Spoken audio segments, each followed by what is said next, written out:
Hello, everybody, and welcome. I'm Michael. This is another used book haul of mine. The last one was a while ago, I know, because I don't usually go out and buy books. I mean, I buy books. I buy a lot of books. I've got a bookshelf over there full of books. Um, but I have a budget. I can't go out and buy books literally every weekend. So I've been saving up. I bought a couple books here and there, and I'm gonna do three all at once right now. The first one, in chronological order of purchasing, is Truman Capote's In Cold Blood, which I got for 25 cents, I think, at a library book sale. In Cold Blood is one of my favorite books of all time. It's got some of the greatest writing that you can ever go to. I mean, one of the, writing advice is always, if you want to learn how to write well, read good books. Read books that are written well. Find things that you want to imitate. And one of my favorite examples is in Cold Blood, on page 95 in this edition, which is a sentence: "How is it possible that such effort, such plain virtue, could overnight be reduced to this, smoke, thinning as it rose and was received by the big, annihilating sky?" I mean, if that's just, it's incredible. It's incredible. It's a great sentence. It's a great use of the word annihilating, right?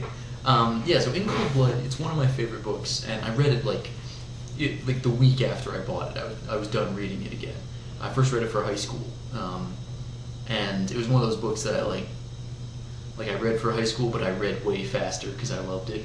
Whereas some books I just didn't read at all because wasn't a fan. Anyway, so In Cold Blood, excellent book. Everyone should read it. Everyone should be required to read it. Everyone should read it. Yeah. Second book I got is a book I've already read, but one that I've never owned. I think I actually have like a Kindle version of it, like the ebook version of it. It is Lion of Ireland by Morgan Llewellyn.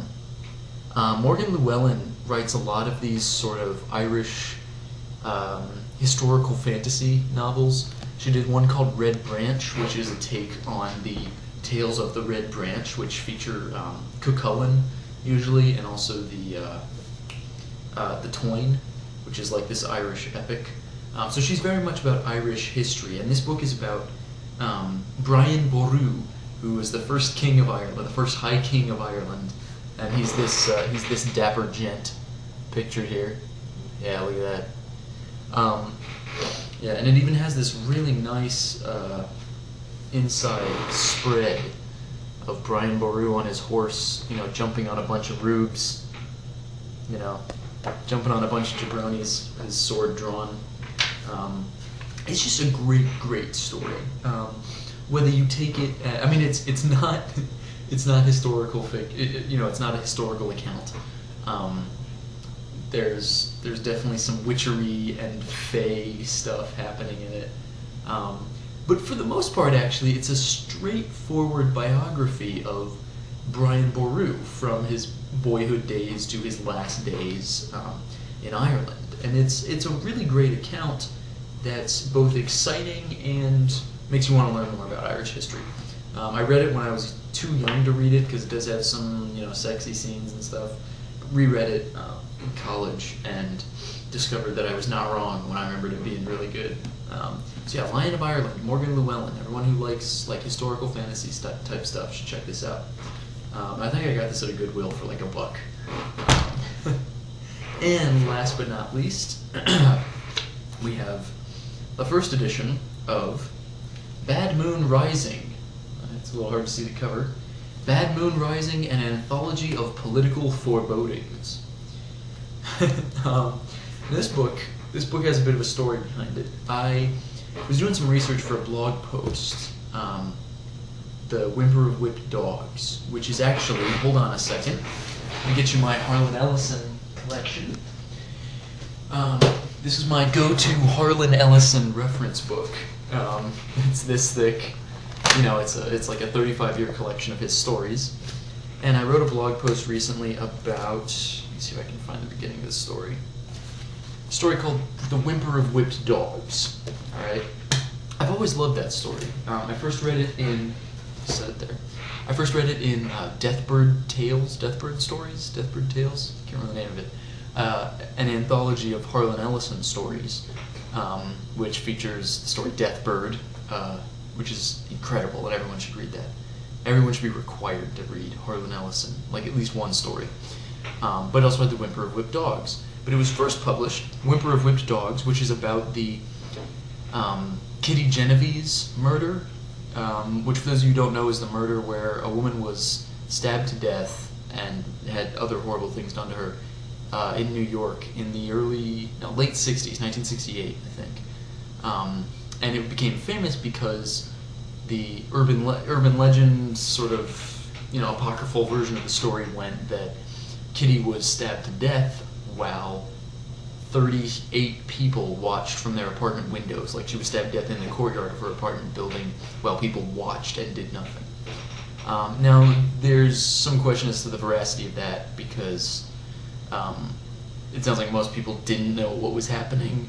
It was like 2 in the morning, or 3 in the morning, and they thought like people were just having an argument, that kind of thing. So it's not quite as horrible as it might sound, but Whimper of Whipped Dogs is a story that takes that idea of spectators to like grisly murders and really runs with it. So Whimper of Whipped Dogs was originally published in Bad Moon Rising. So here we go, we've come full circle. And when I was doing research for this blog post, I found that out. And I looked up the book, and I got really interested in it and ordered it off Biblio.com. For anyone who's never used Biblio, it's a great way to find like older editions of books. Like I said, this was a first edition of the book, and it was $15. It was like $20 with shipping. And it came from a store called Wonderbook. Wonderbook in Maryland.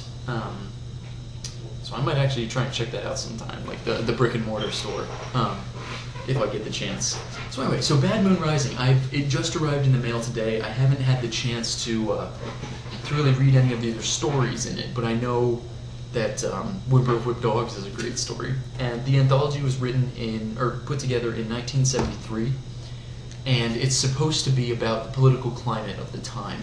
And the introduction, actually, I read the introduction.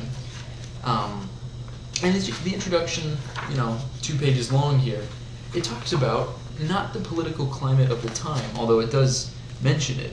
It says, the single theme unifying these stories and poems is a concern for the present political scene and the dismal or dismaying or downright terrifying direction in which it's been drifting and or hurtling through this last grim decade.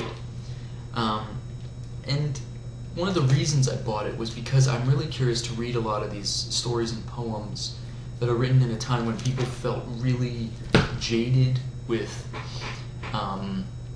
not just like the man, but like everything in general. Everything about politics in general. Because I think, given current political climates, it's a fair comparison between the two times. So I'm really excited to read some of the stories in here, especially because I noticed his name Gene Wolfe, Michael Moorcock. Let me see. I know some about Harlan Ellison, obviously.